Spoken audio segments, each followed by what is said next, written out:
now we have our last presentation from Kate Edwards, who I hope is with us. I hope all the links have worked.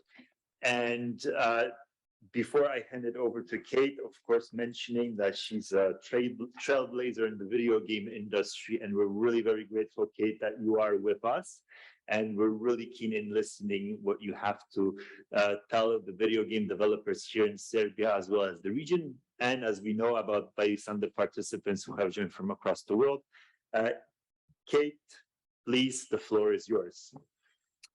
Great, thank you so much. Hi, everybody. I wish I could be there in person, but hi from a very early Seattle on the west coast of the US. And yeah, I'm honored to be speaking here about a topic that is something that is close to what I do. Well, it is what I do, content culturalization, and especially interested in talking to you as people who are in the legal regime and as lawyers who deal with IP issues and issues around branding and such, because the topic I'm going to be speaking about is not, you might see on the surface, it's like, this doesn't sound like something IP related, but it is. And there's a huge legal dimension to this work as well. I'm going to go ahead and share my screen here so you can see my presentation. So basically, what I've been, to give you the short story, I've been a geographer working in the game industry for over 28 years. I was at Microsoft for 13 years, where I created a team called Geopolitical Strategy. And my job was effectively to protect the company against political and cultural risks that would show up in the content, because the company was obviously very interested in avoiding problems that could get them into big legal trouble in different markets, depending on the laws around content, but also just the kind of the cultural response to games and to any content that Microsoft was creating.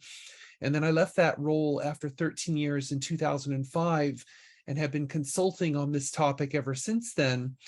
And so as I dive in here, I just want to remind people that, you know, basically all these massive IPs that we're very familiar with, like this is Skyrim, for example, all of these IPs have had a tremendous amount of work behind them, as you know, in the world building process and making very specific decisions about what the world's going to look like, who is in it, what does the player do in these worlds, whether it's, you know, a complete fantasy world like Skyrim or like Breath of the Wild here, or if it's something that's based in the real world like Halo, which is in the far future, but you know, most of the action takes place in deep space, so it pretty much feels very fictional, even though it is a game that is based in our reality. Or games like, of course, Grand Theft Auto, which are exactly based in a what I would call a hyper reality. It's not quite the same as our reality, but it's close enough. Like this is, you know, Los Santos from GTA 5. It's very familiar to me because I'm originally from Los Angeles, and they did an amazing job of emulating or mimicking in a very satirical way what, you know, what Los Angeles really is, but it's not Los Angeles, it's Los Santos. You know, in games like Assassin's Creed, they've done an amazing job of building their worlds around real places, real history, but then they introduce a fictional narrative that is woven into that real place. You know, whether it's Assassin's Creed 2, like in this case, or any of the other Assassin's Creed games, many Assassin's Creed games that have been created so far, and the many that are still coming out. Even things like Minecraft, though. Minecraft is a game about world building. This is what you do in this world, and there are rules that are created, and you know, this opens up the whole question of user-generated content and what the liabilities are to a game developer when you allow for user-generated content. And this, of course, is a very big topic these days in a lot of games, because you know, UGC has become such a popular feature of many games today. If you think about Fortnite and, you know, all the other kinds of games around, Roblox, of course, the issues that they have to deal with on that platform, it's becoming a more and more complex issue for a lot of game developers. And even things like Angry Birds, a lot of people look at a game like Angry Birds and say this is a very simple game. There's not much to it. So, but the reality is that this is also a complex world where a lot of thought went into what this world is like and who is in it and what the gameplay is like, even if the gameplay is quite simple in nature. What the thing that all of these games have in common is that essentially what is happening is that the game worlds that are being created have to be adapted for the local worldviews and the local markets around the world. And so basically that's what my job has been, which is essentially seeing how is the content of the game worlds going to be compatible with the local worldviews, which includes the local laws and regulations and policies, whether they're official laws or whether they're just kind of general cultural guidelines. So that's the process of culturalizing content. And so I work in this zone, which I basically is the zone where I check to see if content assets in the game are going to be compatible or incompatible with those local worldviews, and I give advice on that basis. And so this is not an easy process. This takes a lot of knowledge. It takes a lot of time depending on the issue and depending on the scope of the game. A lot of the games I showed earlier are very big games, very big RPGs with a lot of content. And so it takes a long time to work on a game like that and to work through all the potential issues. Why is this important? Well, culturalization is really important because, as I think most of us realize, most of the growth in our industry is not happening in traditional markets. I meet so many developers around the world in emerging markets and elsewhere who they tell me that their desire is to sell their game in North America, the North American market, and Western Europe, because they'll say, that's where the money is. That's not quite true, actually, though. If you look at where the growth of gamers is, look at the Middle East and Africa. That year-over-year growth is staggering, over 8% year-over-year, or Latin America or Asia Pacific. There's a lot of growth happening in markets that are actually outside of the realm of most game developers thinking. And so we have to be thinking about who are we making the games for, and what kind of regimes and both legal regimes and cultural regimes are these games going into, and we have to be mindful of that as we're making the games. So it adds a level of complexity to essentially what we're doing as game creators. Now, most people know what localization is, so I'm going to contrast for you what localization is versus culturalization. So adapting IPs for local audiences from a linguistic standpoint, that's localization, making sure that the language of the game has been translated properly and that the concepts have been carried over linguistically. That's always going to be important. But that's not what culturalization is. Culturalization is deeper than language. So it's about looking at the entire game, not just the text part, but anything in the game that could convey a sense of culture. Because one thing we always have to remember is that all content carries culture. It carries a representation of who we are as individuals and as who we are as companies, as well as who we are as a general industry. And so a lot of companies today are thinking about designing their IPs for the local and global audience from the ground up, not just from language perspective, but everything they do in the game environment, all the world building is thinking about who is going to be playing the game and where they're going to be playing it. And that's where culturalization comes in. So there's generally two types of culturalization that I deal with. One is what I call reactive culturalization, that's the most of the work that I do. So developers want to make sure that there's nothing in the game that's going to cause a negative reaction in a certain audience or by a government.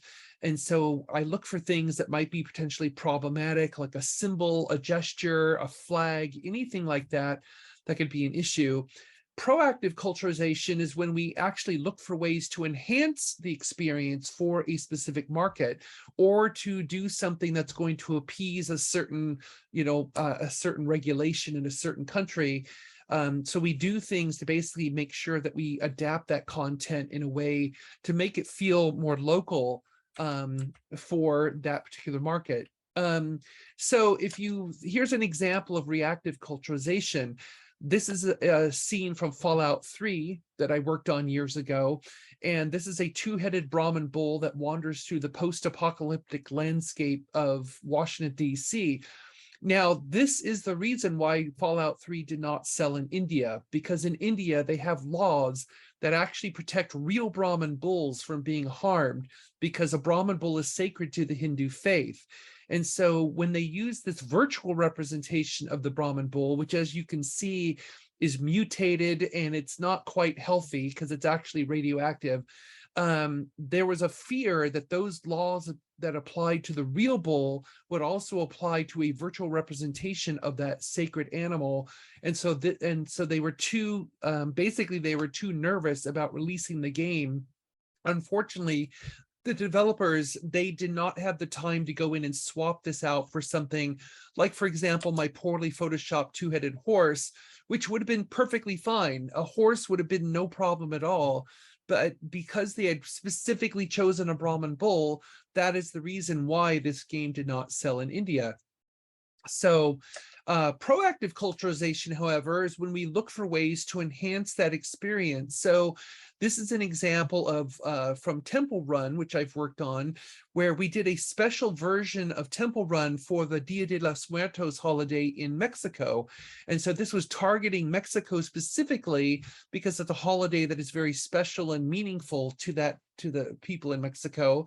And so we did little enhancements to the game to make it feel more like it was made for that holiday. And there was a tremendous positive response to this. And so the sales went through the roof in that market because of this. And a lot of people felt that the way that we did this was very respectful of the holiday. And so we actually went on with the same game to do a special holiday version for the Holi holiday in India, the Festival of Colors, which I'm sure many of you know about. And that was also very successful in India. So this is a good example of how you can actually proactively culturalize something for a specific market. Another difference between localization and culturalization is that if you look at the game development cycle, this is a very simplified version of it. Typically what happens with localization is that the translators have to wait until the game is nearly finished so that they can actually start translating the final text. But in culturalization, it's exactly the opposite. A lot of the work that is done, it happens early in the game development cycle, because we have to understand, what is the world and who is in it, and what kind of groups or factions exist in the world, what kind of symbols are used to represent them. I mean, all of the things about world building fundamentals has to be addressed early, because if you look at a lot of those assumptions early, you can save a lot of money from decisions, from making a mistake further down during the development cycle. So it's really important to do a lot of that work early on. And then as the game gets developed, there's spot checks that happen throughout the development cycle to make sure that the content is basically still going to be okay. And this is, again, another major difference between localization and culturalization. So when a decision is made, though, a culturalization decision, it's really important to understand that there are many different factors that go into even a single decision. So, for example, the high-level company values and goals. What kind of company do you want to be? What kind of content do you want to be known for? For example, Rockstar has built their reputation on being edgy and controversial with the GTA games, and they have embraced that as part of their identity as a company. But then someone like Microsoft, that is not Microsoft's identity. They want to make games that everybody can play and everyone feels included in the experience. And so it's a very different approach, but that will inform the final decision. Also, the context in which content is generated is very important, because we have to realize that we are all biased, whether we like it or not. We are all biased because we come from a specific geography, a specific culture, a specific language. Now, most of us overcome our bias through education, but in the creative process, sometimes those biases will come through and they will show up in the actual content being created. Also, the business strategy for the vertical. So this especially applies for larger companies like Microsoft and Sony, because they make a lot more other things other than games. Games are only one segment of their business. And so they have to understand how is a decision that's going to be made for a game might impact some of their other businesses. Also, the market strategy for the locale. So obviously the way a lot of companies are approaching China right now is a lot different how they approach other markets because of the way of China's legal regime and the regulations within China. So they have a very different approach. Also, the market strategy for a specific game, because different games have different responses around the world. Their different genres are responded to differently between a first-person shooter versus RPG versus real-time strategy game, etc. And also, finally, as we have all learned, I think, very well in the last 2.5 years during the pandemic, we have to understand that the world is a very dynamic place. And there are geopolitics and culture and social and legal factors that are constantly changing. And so when I'm doing my work, for example, and making these decisions, I'm also looking at the conditions of the market as they exist right now and as they may exist when the game is going to come out, because that is a factor we need to consider. So every one of these decisions that get made have to, take a lot of these things into consideration. So for example, back in February, when Russia invaded Ukraine, most of my work for the next month after that was helping my clients navigate what they were going to do with the content in their games that involved either Ukraine or Russia. A lot of companies were completely, as many of us were, we were caught off guard by that action, but now we had to decide, what are we going to do about the game content that in our games. And so it was quite a problem to solve. And of course, we're still watching this closely every single day, but it added a whole level of complexity to the decision making that we have to constantly be thinking about. Now, when building worlds, there's many tools that get used to help game developers, and from a culturalization perspective. I don't have time to go into all of these tools, but I'm just going to mention them and give you a couple of quick examples. But one is establishing the context, meaning does the game take place in the real world or does it take place in a fictional world? Because your culturalization decisions will change depending on which of those are true. Also ensuring logical consistency, which I'll have it talk about with an example. So the world itself needs to be logically consistent. It needs to make sense to the players. Also building cultural evidence, where essentially adding things to the game environment, which are often the case where most of the trouble comes from, both legally and otherwise, in different games, because creators will just add things into the environment. And sometimes they will add things that could be potentially problematic from a political or cultural perspective. And then finally, selecting the themes that build your world. And I will talk more about that in just a moment.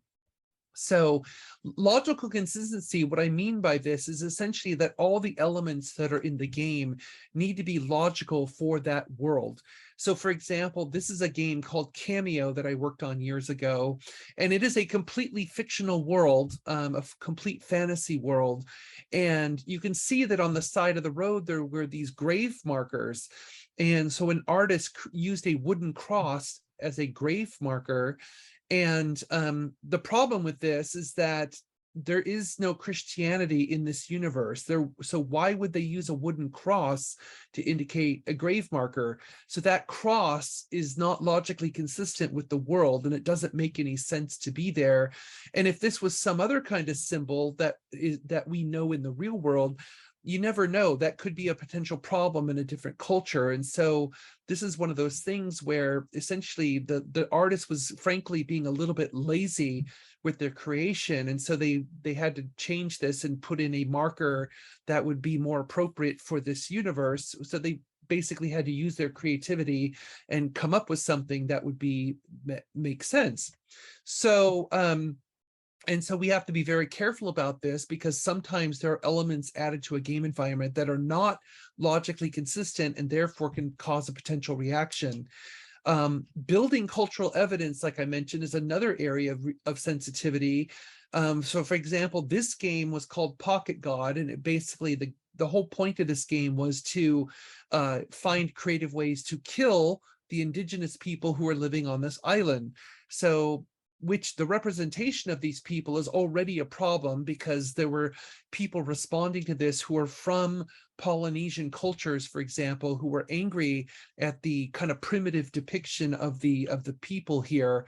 But as you can see, like I mentioned, part of the point of the game is to kill them in creative ways, like having the volcano explode, or having ants eat them, or dangle them over the water and a shark will eat them.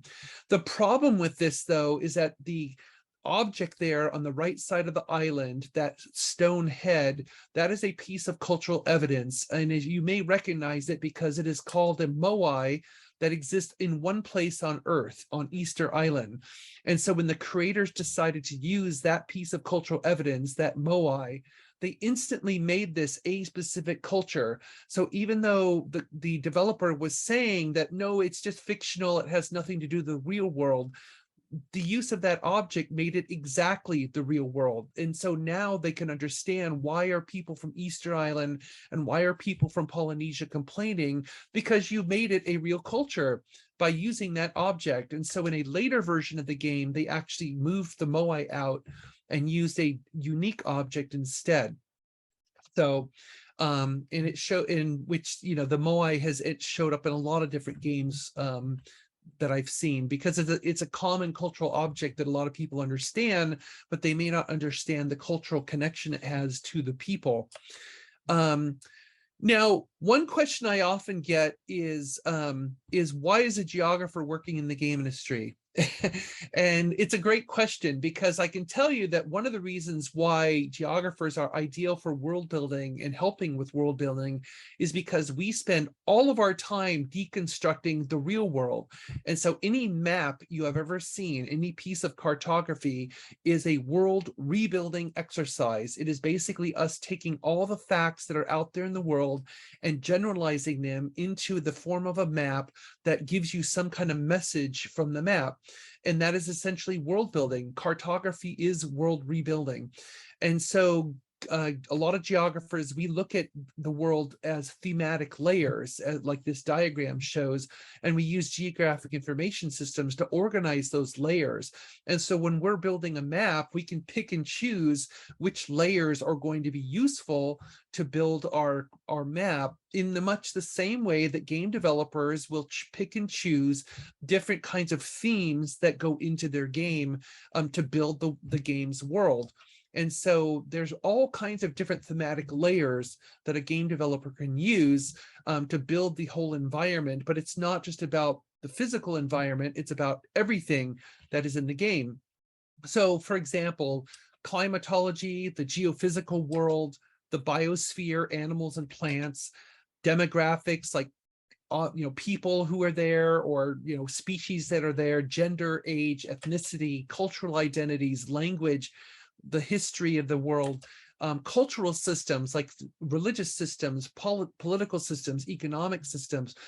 Every game has some part of this in them, and it depends on the complexity. Like some games will have a atmospheric engine that all it is there for is just to add some effect to the environment, whereas other games use an atmospheric engine like Breath of the Wild, and it has a direct impact on gameplay. So if it's raining, you can't easily climb the rocks and the lightning will strike you and you'll lose all your stuff.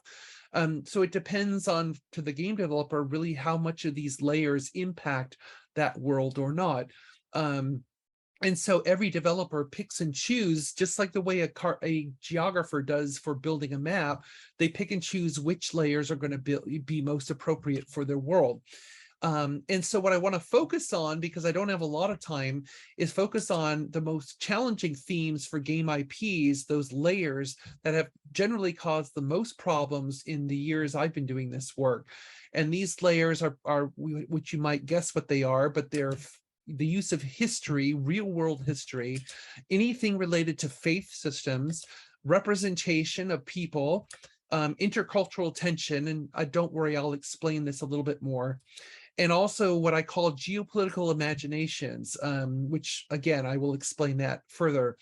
So history, this may be an obvious one, but history is really problematic to use in a game because we have to remember that different markets around the world have a different viewpoint on their own history, and historical memory is very persistent. A lot of times, for example, developers here in the US tend to forget this because the US is a relatively young country. It's only, 270 something years old. Whereas, most countries like Serbia and elsewhere have a very long history, many centuries and millennia compared to the US. So here's an example of how history can be a potential issue. This is from the original Age of Empires that I worked on. And this is a scenario in which you can see that the Korean Peninsula over there, which is in red, that's the Chosun Empire during the Middle Ages. And so what history tells us is that the Japanese in blue, they invaded the Chosun Empire at one point, and they almost took it over completely. And so the developers of the game said this would be a really challenging scenario to put into the game. And so you're playing as the Chosun Empire, you're playing as Koreans, and you're trying to stop this massive invasion of the Japanese. So we put this into the game. The game was released, and on the first day of release in Korea, the game was banned. And so why was the game banned? Well, the reason is because the Korean Ministry of Information said that this never happened, meaning that our version of history, which we find in every history book outside of Korea, our version is incorrect, and they don't want to have inaccurate information being shown in the game. Now, we had to decide then, what are we going to do? So if you remember that slide I mentioned earlier about all those multiple considerations, this is a perfect example of that. So at the time, Microsoft was trying to grow its games business. The Xbox did not exist yet, but we were working on a lot of PC games at the time. And so we needed to grow that vertical. We also knew from market research that real-time strategy games like Age of Empires were extremely popular in South Korea. And if you know your game history in Korea, 1 year later, this was in 1997, 1 year later in 1998, StarCraft came out, and that became a national phenomenon in Korea, and it actually remains a national phenomenon to this day.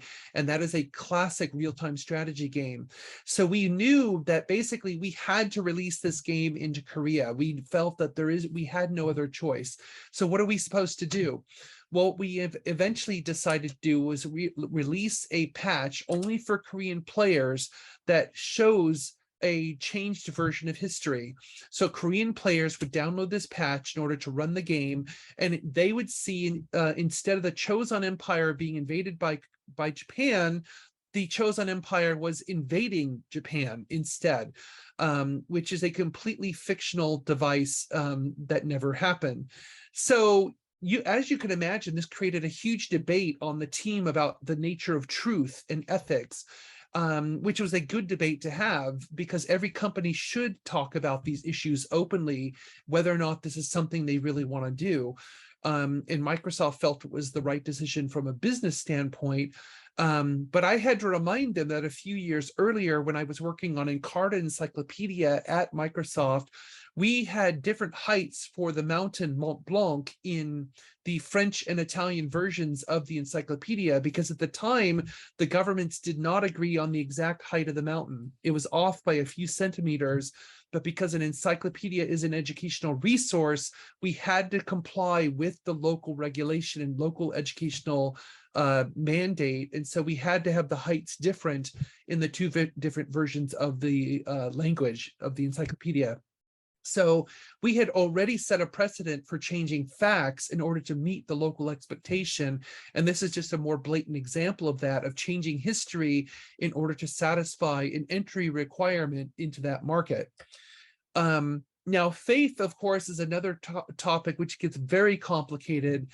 as you can imagine, because a lot of cultures maintain their expectations on religious beliefs. So we have to be very careful about that when we are releasing content. So for example, when this game, Hitman 2, came out, they put the action of the game in the Golden Temple in Amritsar, India, which is the center of the Sikh faith. So they had the main character of the game going into the most sacred place of the Sikh faith and killing Sikhs while he's there. So as you can imagine, there was a huge uproar from the Sikh community about this depiction, because can you imagine having a similar scenario where you have a gunman go into the Vatican or a gunman go into Mecca, and have this kind of action happen? There would be a huge outcry of protest. And so, yeah, this is the kind of thing that developers need to think more clearly about. You don't use a sacred site like this in a game. Similarly, just recently, Call of Duty had to fix this, because they had in this one room, they had pages of the Quran on the floor. And so basically, they took a very sacred text and they had the pages scattered around on the floor. Now, you can say that, well, is that realistic? If you're actually in the Middle East and you're in a war zone, is it likely that you might see this? The answer is yes, you might, but the answer is, for a game, is like, should you do this? It's very realistic, but that kind of realism is also problematic, because you're taking a sacred text and you're basically defiling it by putting it on the floor like this and having it scattered around. So they had to fix this because there was a lot of outcry against this particular action. So we have to be very sensitive about any content related to different faiths. Also, representation, very sensitive topic, because this is where people feel excluded from the game experience if they feel that the treatment of their culture, their ethnicity, their nationality, their gender, if it's being treated inequitably. And so this can lead to a lot of potential problems, like backlash on Twitter. It could even lead to lawsuits in some cases. And so we have to be very careful about how we do representation in our games. So for example, this game, Resident Evil 5, was getting a lot of backlash before the game even released, because, as you can see, it shows a white male shooting these sub-Saharan African villagers. Now the developer, they saw the outcry against this, and they said, we don't understand what the problem is, because look, as you can see in the image on the right, they're zombies, so that you have to kill them. But what the developer did not understand here is the complex and very sensitive racial dynamic that they are showing of a white person shooting Black people. And you can imagine, this is a very, very complicated and sensitive topic, not only in the United States, but elsewhere. And this is a good example of that, what I mentioned earlier about the context in which content is generated. This game was developed primarily in Japan. Japan is 98% ethnic Japanese. So is it reasonable to expect a Japanese developer to understand what they are depicting here in this racial dynamic? And the answer is probably not, because it's not part of their daily experience. It's not something that they deal with in Japan like we do in other countries. Now, that doesn't mean they should not have done the research. So to me, they have no excuse. They still should have done their research and made sure that this is not going to be a problem.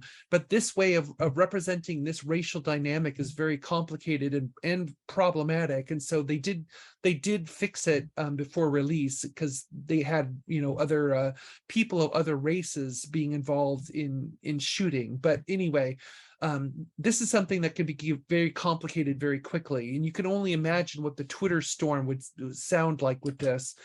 Also, representation as it pertains to women and the sexism that we see in games. Basically, this is a game that I worked on in which the original default versions were the versions on the left, and so the developer wanted to sell their game into the Middle East. And of course, in the Middle East, because of because of the policies around representation of women based on Islam, you cannot show those versions on the left. So I worked with the developer to create these versions on the right, which frankly, from my perspective, as a woman who loves to play games, I love the versions on the right because they actually look like they're ready to fight. They look like they're ready for battle. And so those are the versions that were used in the Middle East. But the developer, when I asked them, are you going to use those versions in the West as well? And they said, no, that's not what our players want. Which is unfortunate because, there are, roughly 50% of players, of game players are women. And so you're potentially isolating a certain market because they may not want to play those versions on the left. So if you would only just allow the versions on the right, you could potentially expand your market or expand your user base just by doing that one simple thing. But they decided they didn't want to do that. Intercultural tension. This is another topic which can be complicated, where content issues arise because of frictions between different cultures and nationalities. It could be for many different reasons, whether it's historical or political or economic, but sometimes games are kind of caught in these different moments of tension. So, for example, gestures can be very complicated because they are very specific to a very specific culture. So you can see how I worked on these games, Dance Central, where I was looking at gestures and body language to make sure that the avatars on the screen were not doing something that could be potentially problematic. So, for example, the character on the left is doing a gesture like this, which is not too different from this gesture, which is the same as the middle finger. And when you see him in motion, it kind of looked like he was doing that gesture, but of course that was not the intention at all. And then the figure on the right, she's using the gesture which many people see as rock on, related to rock and roll, but then that gesture has different meanings at different places, such as the colleagues who were speaking before me from Italy. I'm sure they could tell you what that gesture means. It has a negative meaning. It's called the cornetto. And it basically is, I'm sleeping with your wife is one way to interpret it.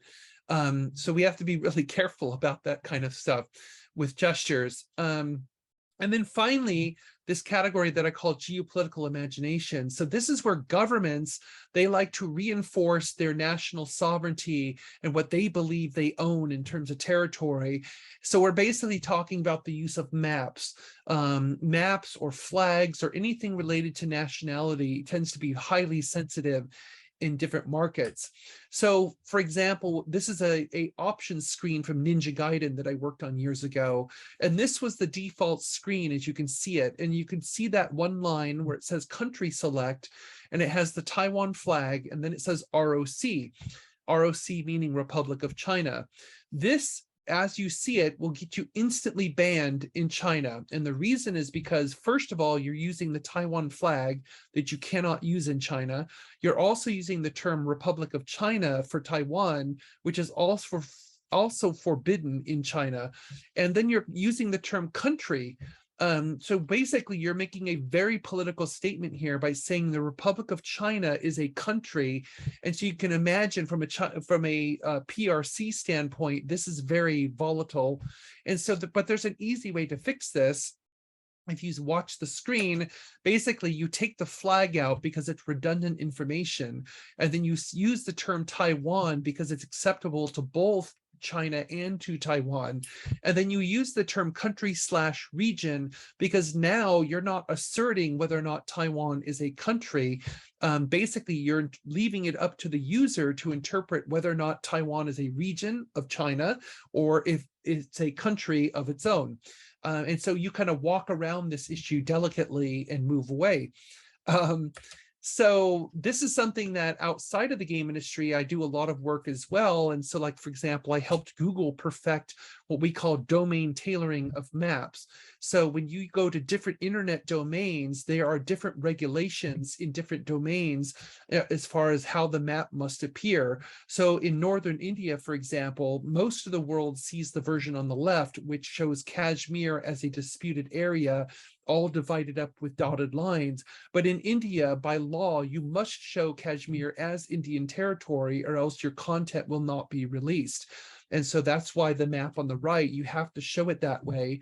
And of course, that depiction of Kashmir is in direct opposition to China's regulations that require you to show maps in China as Chinese territory. And because this area is disputed between India and China, as well as Pakistan, the depiction is completely different in China.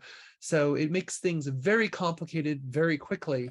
And you know, the film industry deals with this as well. I mean, just fairly recently, a few years ago, the film Abominable encountered this problem because they had this one scene, very brief scene in the movie, where the girl walks past this map of Asia, and you can see on the map, it shows the 9-dash line that is China's claim over Taiwan and the South China Sea. Now, the reason why this was banned in Philippines, Indonesia, or excuse me, Philippines and Vietnam and Malaysia, because all three of those countries are party to the very complicated disputes in the South China Sea. And so they did not want to see China's representation of their claim in the movie. So they actually asked DreamWorks, they said, can you please take that one, it's only like 2 seconds long. They said, please take that frame out and then we'll be happy to release the film in our market. But the interesting thing is that DreamWorks said, no, they're not going to change that. And partially that's because the film was co-financed with a Chinese animation studio. And so basically that studio had leverage over how the film appeared, and they did not want to take this out. And so unfortunately, the movie did not release in those 3 other countries because of this one issue, which, you know, this is a very sensitive thing. So finally, as I wrap up here, I just want to emphasize a few very important things. As we're distributing content in the cloud, you have to remember that everything we create is instantly exposed and reacted online because our content's being exposed to a broad multicultural audience instantly. And so there's basically no do-over. You can't take it back because people will screenshot what you did, they'll save it, they'll post it on Reddit. It becomes quite a mess. And we know that online there's a huge community where there's activism at every level. So if you do something really great, they will respond to it with an outpouring of love and affection. But if you do something the opposite that pisses people off, you get this hatred and vitriol that, you know, is very complicated to work through. And the other factor we need to remember too, for mindshare taking place between different governments and cultural institutions. So games are caught in the crossfire of this battle between the control of public mindshare. So who gets to control the local cultural narrative? This is why the Great Firewall of China exists. It's why Russia implemented its sovereign internet law a few years ago. It's why countries are locking down their internet to prevent external influence, because it's about controlling mindshare. And games are part of that because games, again, they carry culture and they are part of culture. And so we have to remember that when these issues come up, especially dealing with cultural and political issues, that's a reason why games are so volatile and they're viewed as volatile. So, you know, oftentimes this was a recent cartoon in The Economist, which I thought was very appropriate. A lot of content creators today feel that they are caught in this very situation where they want to show their freedom of expression and freedom of creativity, but they're being assaulted on all sides by all kinds of different factions. You know, and so many content creators today in games, in film, in all kinds of other forms of creative media feel that they're in this situation right now. You know, and oftentimes games, when they know that they're dealing with a potential controversial subject, they may add a disclaimer to the game right when you start. So like, this is the disclaimer that was from the original Assassin's Creed, because they were essentially dealing with the Crusades in Jerusalem. And that's a sensitive topic in different markets. And so they put this disclaimer at the beginning of the game just to show that we know it's sensitive. And, you know, this game was created by people who are of different faiths and different cultural backgrounds. So basically it was their way of saying, please don't come after us. Don't be angry, because we understand the topic that we're dealing with. It's an interesting approach that other games have done as well. Finally, last point is freedom of creativity, because I feel it's very important for game designers to understand that they are a form of creative self-expression, but they have to make sure that as they exercise their creative vision, they can't expect that vision to align with other cultures. And so that's where culturalization comes in, to try and navigate that space. And so we often find ourselves at two ends of the spectrum, where we want to maximize expression, which is the artistic part of what we do. And that's oftentimes why a lot of people become indie developers, because they feel they can achieve more expression as an indie developer. But there's also the desire to maximize exposure, because they want to increase revenue and they want people around the world to enjoy their game. And this is what I call the fulcrum of compromise. Neither of these is a right answer. These goals can, both of these goals are totally fine. And every developer finds themselves somewhere along the spectrum. But it's really hard to do both. It's really hard to be completely free and artistic, and it's really hard to maximize your exposure without making compromise. So for example, when we do different versions, like a default version of a game with no localization and no culturalization, that's pure creative vision. That's maximizing expression. But the more we adapt the game for a local audience, like globalizing it with, some localization and culturalization, or if we make a culturalized version in which we do a lot of work to make like a lot of proactive culturalization to make the game feel local, that's maximizing the ability of the content to go as many places as possible. And again, there's no right or wrong answer here. This is just the reality of releasing content today as game developers. And each of us have to kind of decide what are our personal goals.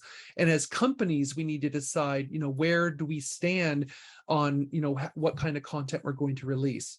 So with that, I am done. And so I don't know if we even have time for questions at this point, but thank you very much.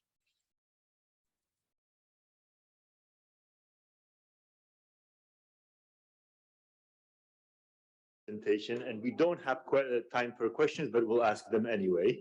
I will still use that opportunity to ask one question at least, and I know that there are one or two questions online. From my side, because we've established already moving to Belgrade, and with my friend here from Belgrade, I'm creating a video game. Despite the advice I received from Gaetano, it will be an RPG game. And maybe I will decide to make that game in a real world on a global scale. And we're a team of two developing the game. I know there's many tasks in front of us, but what would be the advice you would give to such a company I might be creating when it comes to culturalization? What tools could I use potentially for this? Well, I think that the key is that, there's a lot of great resources online that you can check against. So the biggest challenge for especially when it comes to culturalization is just having it, being mindful of it, and having the realization that the choices you make with the content creation in the content creation process will be perceived by different locales differently. And so as you're creating a character, for example, depending on what the character is supposed to do and what their background is, take advantage of resources online to see, like, should I be using an element from that culture, or should I basically make something more original? If the character is supposed to be from a specific culture or specific country, then you may want to reach out to somebody in your network, for example, because we are a very international industry. See if there's somebody in your network who's from that locale, or who knows somebody from that locale who may be able to give some feedback and say, yeah, I think that's fine, or no, I think that might be might need to be changed. So basically just being very mindful of this as you're creating content, and making sure that every content piece that you create is very intentional. When we kind of just randomly create stuff and throw it into the environment, that tends to invite more problems, because we're not really thinking through exactly why is that thing being added to the game environment. So basically be intentional about your creation process, and then make sure that if you're leveraging something from the real world, make sure and double check, through resources online, that basically, is this going to be a problem or not? Thanks so much, Kate. And I was exchanging also some messages with my colleagues from WIPO, and we were saying that because we have a very very active and amazing team dealing with traditional knowledge in our organization. And there's actually a committee which is discussing the next steps in this area. And I know that some of the two potential questions are in that area. And I'm turning to Anastassia. Can you post them up and read them out loud? Yes. Hi, hello. Hi. Yes, so we have actually two questions, and as Ryszard mentioned, they're leaning towards traditional knowledge and cultural heritage. And I think the first one actually links also to the response that you just gave, because you said that everything that should be intentional, all of the culturalization that you're giving, as well as involve and ask. So the first question is whether you could share a good practice or example where those indigenous peoples or local communities were involved in the conceptualization of a video game in this culturalization process. Absolutely. I mean, there's so some of you may know the game called Never Alone, which came out a few years ago, and it was a game that focused exclusively on the Inuit culture in northern Canada. So so the game was all about that culture, involved a little girl who's from the culture, and she has a little snow fox that helps her out and follows her around through the game. And so that game was developed in direct consultation with the tribal groups in northern Canada. So they had a direct influence in essentially approval of any content that got put into the game, both the representation of the characters, the representation of their indigenous language, which was used in the game. The whole game is done in that language with subtitles in in English and other languages. So all of that was done with a direct consultation with the tribal group. And so to me, that was a perfect example of how you do it right. I mean, in the same way that like when in Assassin's Creed 3, when the main character Connor, who's of a Cherokee background, they hired someone from the Cherokee Nation in North America to be a direct consultant on the visual representation of the character, as well as the language and other actions that character would do. And that is the right way to do it. There's many games I'm working on right now where we are doing something similar, where like, for example, there's a game I'm working on where I needed to reach out to someone in Thailand to get input from them directly on representation of their culture from a historical perspective. So I reached out to somebody with a historian background in Thailand to get that input. And so it takes a bit longer to find the right people, but it is, at the end, that you're making the right choice because you're getting that approval, or at least getting the right information from the source. So it's something I really highly recommend, but it's something that does have to be planned for.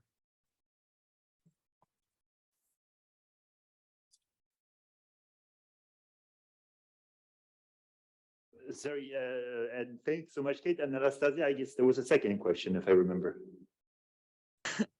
Yes, the second question would be then, what happens if you have not consulted and you decide to consult post factum, I guess?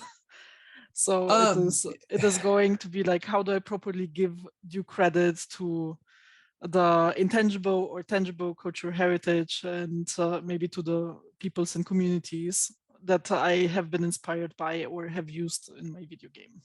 Thank you. That is a good question too. I think that it's really important that if you can't actually get the advice beforehand, which I highly recommend, because that's really the way you have to do it these days, because otherwise you risk doing something potentially incorrect and facing the hell that we know is Twitter.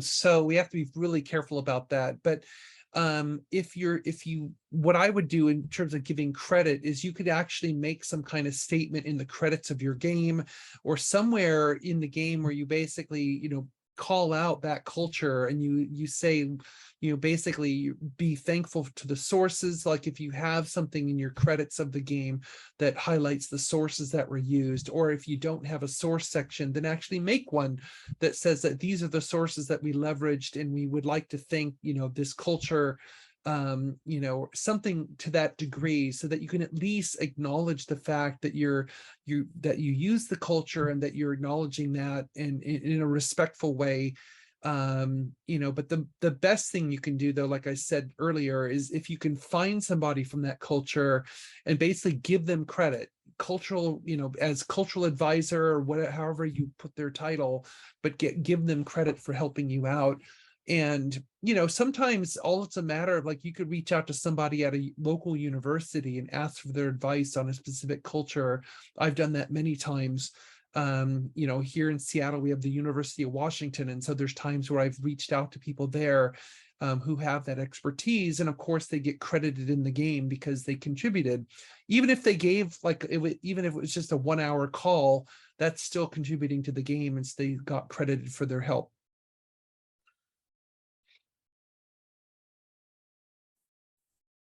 And because we've run out of time long ago, we have to wrap up.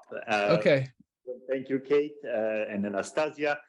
And in that case, this is at the end. We put the title Game Over at the very end of the program, but actually it is going to be continued, and we hope you will be engaging with us in different ways, including the project we have mentioned that we will be launching. And I'm also happy to say that this whole meeting was recorded, all the presentations were recorded, and they will be made available online for everyone to view. So that's also following the limited time of game developers, and I'm really admiring quite a lot of people who stayed here in the room and in online 9 to 5:30. So really congratulations to everyone who have made it through the whole event.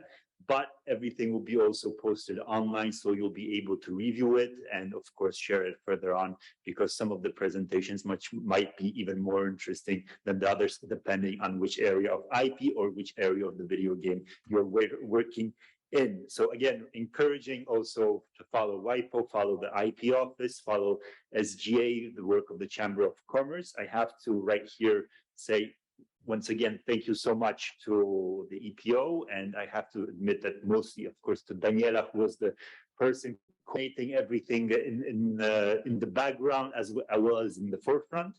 So thank you again to her colleagues as well. Thank you to SGA. Thank you, of course, to the Chamber. Thank you to the Supercluster. I have to also thank, of course, the technical team, which really, I've participated in quite a few events in my lifetime, including in the WIPO headquarters, but here everything went so really very smoothly and so well designed. So thank you again to them. Thank you to the interpreters. I know the time has passed long overdue, but there was an excellent interpretation. So thank you to them as well. I'm seeing them now somewhere up there. And with all that in mind, there's just one final step for those who are still online. We'll be sharing it, of course, with everybody later on, sending it to their emails. Please, and here I'm asking Anastassia, for those who are here, just to put up the QR code.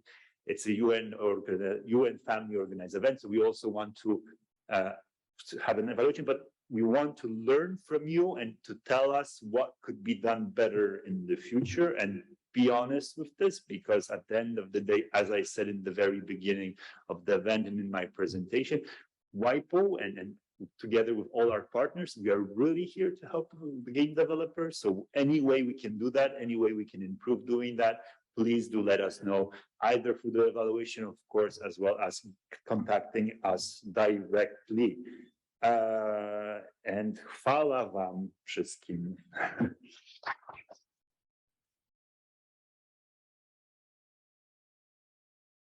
And I can ask Daniela also to take the last word. Okay, we will not take you more than 1 minute. It is also from the side of Intellectual Property Office, just to say thank you to all of you who stayed with us until late afternoon hours. So it seems that the topics were interested, and also if Kate is still with us, I think her presentation was the cherry on the top. But I think all presenters and speakers today were fantastic. Really, thank you. Thanks to all, and I think thank you also to media, even though they haven't been here, but we sent yesterday to the media some kind of announcement, so you can see at least 10 portals, in Serbia that it is already announced this event. So I hope that the world of virtual reality and gamers, and also IGDA Serbia and all video game company from Serbia will be recognized, and that you learned something, and also all participants from the region. I think it is a valuable event. At least in my opinion, I'm not the expert, but I hope it is so. So with this, I think Ryszard already thanks to the interpreters and to all of you. With this, I would like to close this conference and hoping for the next to follow, maybe next or in 2 years, just to see where we are then. Thank you all.